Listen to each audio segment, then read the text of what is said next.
Assalamualaikum warahmatullahi wabarakatuh.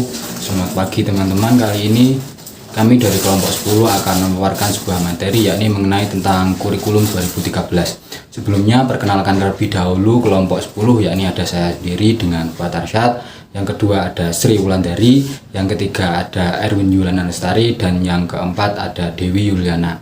Nah, yakni kita akan membahas tentang kurikulum. Nah, sebelum itu kita harus mengetahui apa itu kurikulum. Secara etimologis, istilah kurikulum yakni adalah curiculum yang berasal dari bahasa Yunani, yaitu kurir yang artinya pelari dan kurer yang berarti tempat berpacu. Nah, istilah kurikulum sendiri berasal dari dunia olahraga, terutama dalam bidang atletik pada zaman dahulu, yakni tepatnya pada zaman Romawi kuno di Yunani. Nah, dalam bahasa Prancis, istilah kurikulum berasal dari kata courir yang berarti berlari atau dalam bahasa Inggrisnya run. Untuk kurikulum berarti suatu jarak yang harus ditempuh oleh seorang pelari dari garis start sampai dengan garis finish untuk memperoleh medali atau penghargaan. Nah, jarak yang harus ditempuh tersebut kemudian diubah menjadi program sekolah dan semua orang yang terlibat di dalamnya. Untuk secara terminologisnya, istilah kurikulum dalam pendidikan yakni adalah jumlah mata pelajaran yang harus ditempuh atau diselesaikan peserta didik di sekolah untuk memperoleh ijazah atau pendidikan. Nah, apa itu kurikulum 2013? Kurikulum 2013 merupakan kurikulum baru yang ditetapkan pemerintah guna menggantikan kurikulum tingkat satuan pendidikan yang sering disebut dengan pada waktu itu terkenal dengan KTSP atau kurikulum 2006. Selanjutnya, apa perubahan besar dalam kurikulum 2013? Untuk itu terlebih dahulu kita bandingkan dengan KTSP pada 2006. Yang pertama itu standar kompetensi lulusan diturunkan dari standar isi, itu untuk yang 2006. Nah, standar isi itu dirumuskan berdasarkan tujuan mata pelajaran. Standar kompetensi lulusan mata pelajaran yang dirinci menjadi standar kompetensi dan kompetensi dasar mata pelajaran. Nah, yang selanjutnya pemisahan antara mata pelajaran, pembentuk sikap, pembentuk keterampilan, dan pembentuk pengetahuan. Yang selanjutnya itu kompetensi diturunkan dari mata pelajaran, dan untuk yang terakhir itu mata pelajaran lepas satu dengan yang lain seperti sekumpulan mata pelajaran yang terpisah. Nah, untuk kurikulum 2013 sendiri yakni standar kompetensi lulusan diturunkan dari kebutuhan. Standar isi diturunkan dari standar kompetensi tersebut, yaitu kompetensi lulusan melalui kompetensi inti yang bebas mata pelajaran. Nah, dari semua mata pelajaran yang harus ditempuh itu harus berkontribusi terhadap pembentukan sikap, keterampilan, dan pengetahuan. Nah, mata pelajaran tadi yang diturunkan yakni yang berasal dari kompetensi yang ingin dicapai. Nah, dari semua mata pelajaran yang diikat oleh kompetensi inti yakni berasal dari setiap kelas. Nah, konsep kurikulum buku yang dipakai buku tulis yakni mengacu kepada konsep kurikulum, yakni ada kompetensi inti, kompetensi dasar atau silabus. Nah, untuk dalam mengajar ada dua jenis buku, yakni buku siswa dan buku guru. Nah, buku siswa lebih ditekankan pada activity based atau lebih ke bahan bacaan. Nah, setiap buku membuat model pembelajaran dalam proyek yang akan dilakukan oleh siswa. Nah, yang buku untuk guru ini memuat panduan bagi guru dalam mengajarkan materi kepada siswanya. Nah, yang selanjutnya ini proses pembelajaran. Nah, proses pembelajarannya itu setiap pembelajaran menggunakan pendekatan saintifik untuk meningkatkan kreativitas peserta didik yang meliputi mengamati, menanya, mencoba, menalar, mencipta, terus mengkomunikasikan. Nah, untuk proses penilaiannya sendiri untuk K13 yakni mendukung kreativitas. Nah, guru dapat membuat peserta didik berperilaku kreatif, yakni dapat dilihat melalui tugas yang tidak hanya memiliki satu jawaban benar, terus ada mentorail jawaban yang nyeleneh, terus ada menekankan pada proses tapi bukan hanya hasilnya saja. Yang selanjutnya itu memberanikan peserta didik untuk berani mencoba. Nah, menentukan sendiri yang kurang jelas atau lengkap dari sebuah informasi. Yang selanjutnya itu memiliki interpretasi sendiri terkait pengetahuan atau kejadian. Yang selanjutnya itu memberikan keseimbangan antara kegiatan terstruktur dan spontan atau ekspresif. Selanjutnya, apa yang membedakan kurikulum 2013 dengan kurikulum sebelumnya? Pertama, pada kurikulum 2013, standar isi diturunkan dari standar kompetensi lulusan melalui kompetensi inti yang tidak terikat pada mata pelajaran. Sementara itu, pada kurikulum 2004 dan KTSP 2006 dijelaskan bahwa standar isi dirumuskan berdasarkan tujuan mata pelajaran yang di dalamnya merupakan paparan standar kompetensi lulusan mata pelajaran dirinci menjadi standar kompetensi dasar mata pelajaran. Lalu, yang kedua, pada kurikulum 2013 menurunkan mata pelajaran dari kompetensi yang ingin dicapai oleh peserta didik.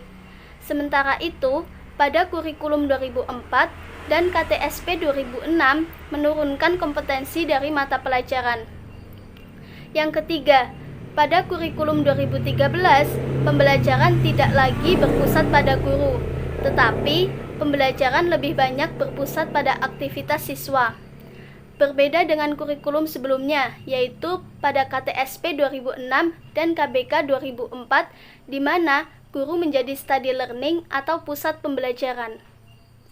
Yang keempat, pembelajaran pada kurikulum 2013 mengharapkan agar guru dapat memahami bagaimana menggunakan alat multimedia, yaitu berbagai peralatan teknologi pendidikan yang mampu mengorganisasikan siswa dalam belajarnya. Selanjutnya ialah mengenai bagaimana rekonstruksi proses pembelajaran kurikulum 2013. Rekonstruksi proses pembelajaran dalam kurikulum 2013 mengacu pada 3 teori pokok tentang sikap, keterampilan, dan pengetahuan. Teori taksonomi pembelajaran atau dapat disebut sebagai learning taxonomy yang digunakan sebagai acuan dalam pengembangan sikap peserta didik di kurikulum 2013 adalah milik Cradwell yang dikenal dengan affective domain. Lalu, terkait kurikulum 2013, paparan mengenai teori keterampilan atau dapat disebut sebagai skill oleh Jeff Dyer diterjemahkan dan disarikan dari buku The Innovator's DNA. Kurikulum 2013 menggunakan teori ini untuk merumuskan konsep pengembangan keterampilan peserta didik. Untuk mengembangkan ranah pengetahuan, pada kurikulum 2013 mengacu pada teori kompetensi pengetahuan, yaitu dari Bloom. Kompetensi pengetahuan ini didukung pula oleh 2 kompetensi yang telah dipaparkan sebelumnya, yaitu yang pertama mengenai kompetensi sikap dan yang kedua mengenai kompetensi keterampilan. Model pembelajaran apa saja yang diterapkan dalam kurikulum 2013? Model tematik terpadu. Dixon dan Collins memaparkan bahwa pembelajaran tematik merupakan suatu pembelajaran yang melibatkan beberapa bidang studi untuk memberikan pengalaman yang bermakna kepada peserta didik dengan cara mengaitkannya dengan sebuah tema. Esensi dari pembelajaran tematik ini yaitu berupaya memberikan pengalaman yang bermakna bagi peserta didik melalui kajian interdisipliner. Adapun karakteristik pembelajaran tematik menurut Hilda Carli yaitu yang pertama holistik. Holistik dapat kita pahami bahwa suatu peristiwa atau topik itu diamati dan dikaji dari beberapa sudut bidang sekaligus. Yang kedua yaitu bermakna. Hal ini berarti suatu peristiwa dikaji dari beberapa aspek yang memungkinkan terbentuknya jaringan kognitif peserta didik. Yang ketiga yaitu otentik. Hal ini berarti pembelajaran tematik memungkinkan siswa untuk mengetahui konsep dan prinsip yang akan dipelajari. Dan yang keempat yaitu aktif. Hal ini berkaitan dengan pembelajaran tematik merupakan pengembangan dari pendekatan discovery inquiry yang melibatkan peserta didik secara aktif, mulai dari perencanaan, pelaksanaan, hingga evaluasinya. Pendekatan saintifik. Pendekatan saintifik dimaksudkan untuk memberikan pemahaman kepada peserta didik dalam mengenal dan memahami berbagai materi menggunakan pendekatan ilmiah. Majid memaparkan bahwa dalam penerapan pendekatan saintifik dalam pembelajaran ini harus memenuhi 3 prinsip utama, yaitu yang pertama, belajar peserta didik aktif. Yang termasuk dalam hal ini berarti pembelajaran berbasis penelitian, belajar kelompok, dan belajar berpusat pada peserta didik. Yang kedua yaitu asesmen, yang mengandung arti bahwa penilaian kemajuan belajar peserta didik itu dibandingkan dengan target pencapaian tujuan belajar. Dan yang ketiga adalah keberagaman. Keberagaman dalam hal ini mengandung arti bahwa dalam pelaksanaan pembelajaran harus membawa konsekuensi kepada peserta didik unik atau bervariasi dan tidak monoton, termasuk dalam hal kompetensi, materi, pendekatan yang digunakan, metode yang digunakan, serta konteks yang diajarkan. Discovery learning meliputi model pembelajaran dan strategi yang fokus pada keaktifan, memberikan kesempatan belajar bagi peserta didik. Bignell, Holmes, dan Hoffman menggambarkan 3 unsur utama dalam discovery learning, yaitu 1. Mengeksplorasi dan memecahkan masalah untuk membuat, mengintegrasikan, dan menggeneralisasi pengetahuan. 2. Dilakukan oleh peserta didik. Kegiatan berbasis aktivitas yang urutan dan frekuensinya ditentukan oleh peserta didik. 3. Kegiatan untuk mendorong pengintegrasian pengetahuan baru ke dalam pengetahuan dasar yang telah dimiliki oleh peserta didik. Problem-based learning atau pembelajaran berbasis masalah merupakan model pembelajaran yang menyajikan masalah konseptual sehingga merangsang peserta didik untuk belajar. Tujuan dari penerapan model pembelajaran ini adalah agar peserta didik memiliki keterampilan untuk menyelidiki dan mengatasi masalah. Menurut Arens, terdapat beberapa fitur dalam model pembelajaran ini, yaitu 1. Permasalahan autentik. Mengorganisasikan masalah nyata yang penting bagi peserta didik. 2. Fokus interdisipliner. Dimaksudkan agar peserta didik belajar berpikir struktural. 3. Investigasi autentik. Peserta didik diharuskan menganalisis masalah hingga menarik kesimpulan supaya dapat menemukan solusi nyata. 4. Produk. Peserta didik dituntut untuk mengkonstruksi produk sebagai hasil investigasi. 5. Kolaborasi. Mendorong peserta didik untuk melakukan penyelidikan dan dialog bersama untuk mengembangkan keterampilan berpikir dan sosial. Project-based learning atau pembelajaran berbasis proyek merupakan metode pembelajaran yang menggunakan proyek sebagai media. Keuntungan metode pembelajaran ini yaitu 1.